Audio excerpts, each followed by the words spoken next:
News 18 India.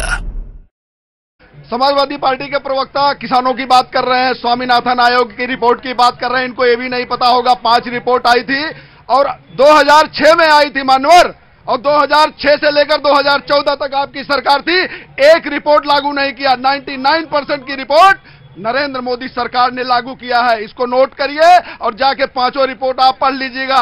Swaminathan आयोग की report की बात हो रही है। और रही बात, आप तो कांग्रेस के साथ थे, आप सरकार चला रहे थे, आप मनमोहन सिंह के साथ सरकार चला रहे थे, क्यों नहीं आपको याद आई स्वामीनाथन जी की? क्यों चरण सिंह की याद नहीं आई? अरे श्वेत पत्र आ गया है और श्वेत पत्र ने बता दिया है कि कांग्रेस की सच्चाई क्या है। एक बेटा, एक माई, एक बेटी, एक जमाई और कुल काली कमाई, यही है कांग्रेस आई। बड़ा जबरदस्त। और भैया कहां से? झारखंड। बहुत ठंडा लग रहा है। हाय गजब, क्या झारखंड। और वो समाचार क्या है झारखंड का? ठीक चल रहा है। तुम कह रहे हो ठीक चल रहा है, और यहाँ तो पता चला कि कुछ बदल गया वहाँ। नहीं कुछ नहीं बदला, सब सही चल रहा है। जो जाने वाला था वो गया था, फिर आ गया। तुम्हारा जादू कुछ समझ में नहीं आ रहा। क्या नाम हो गया? Mickey Singh. Mickey Singh. Mickey Singh. तो क्या काम करते हैं? हाँ जी। काम क्या करते हैं? कपड़ा बेचते हैं, भागलपुर सिल्क। भागलपुर सिल्क। हाँ जी। अरे है, क्या बात है। अब तो सिल्क पहना जाएगा समय। जी आपको जवाब देना। एक छोटा सा कांग्रेस जी। मैं ये कह रहा हूँ कि दिन रात सफेद झूठ बोलने वाली सरकार बता रहे कि सफेद पत्र लेकर के आ गई है।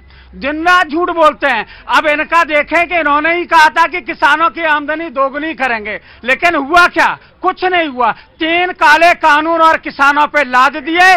इंतजार करते रहे जब तक 700 किसानों की शहादत नहीं हो गई। जब सरकार को लगा कि चुनाव आया तो बैकफुट पर फिर भागने लगे और किसानों की माला जपने लगे। बताइए किसानों के लिए क्या किया? नहीं, इनकी आमदनी तो हमने पकड़ लिया है ना। धीरज साहू 350 करोड़ अलमारी में रखे थे, उसको पकड़ी है। आपकी कमाई थी, काली कमाई थी, और इस तकलीफ इस वजह से हो रही इनकी काली कमाई को हमने पकड़ा है। ये दिक्कत है।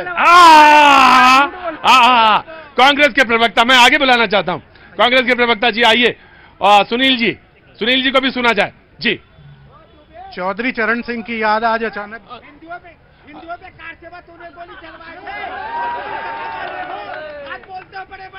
ठीक है, कभी वो कोई ऐसी बात। आप बैठो। वो ऐसा मौसम का फेर है, वो मौसम का फेर है जी। मौसम देखिए, 2 चीज ध्यान रखिए, मौसम और टाइम। चौधरी चरण सिंह को भारत रत्न देने की याद अगर आज इस पार्टी को आई है, जब उत्तर प्रदेश में जयंत की जरूरत इनको पड़ी, और आज अगर एक मिनट रुको, गोली चलाई जी। चौधरी चरण सिंह अगर आज खुद जीवित होते तो इस किसानों के अत्याचार के बाद खुद भारत रत्न लेने से मना कर देते। ये चौधरी चरण सिंह के साथ पूरे साल भर जो 700 किसानों को मार दिया। पोता कह रहा ठीक किया। पोते को चुनाव में जाना है, बीजेपी को आज इसलिए याद आ गई।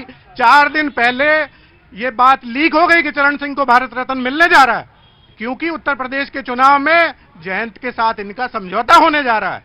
तो आज ईडी को भी एक भारत रत्न दे दे, मैं मांग करता हूं भाजपा से।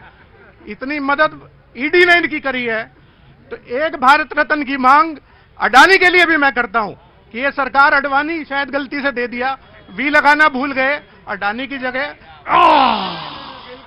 देखिए, किसी के सम्मान को बिगाड़ना नहीं चाहिए, लेकिन अब इन्होंने नाम ले लिया जी। एक मिनट, 1 by 1 बाबू जी।